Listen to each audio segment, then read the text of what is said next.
சொன்னாங்க புரியாத கடுப்பதி சொல்லிக்கிறே. எதுக்கு உன்னை அடிச்சா? எதுக்கு என்ன அடிச்சா? ஏதோ கோவத்துலனே. கோவத்துல அடிச்சா? ஏன்டா குறவு மீன் மாட்டையா? பொறுமை ரொம்ப முக்கியம். அது என்னது? கொக்கு. அப்ப நான் என்ன சக்கன சொன்னேன்?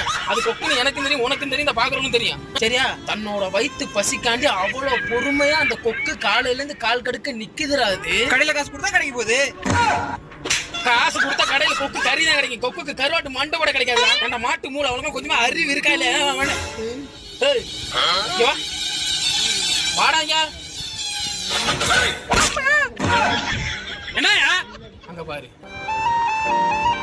உன்ன மாதிரி நாயினாலதான் அவங்க மாதிரி ஆளெல்லாம் கஷ்டப்படுறாங்க. சாரிண்ணே, இனிமேல் தப்பு நடக்காதுண்ணே. போட. பொறுமைங்கிறது கடலின் தெரியல. சரியா?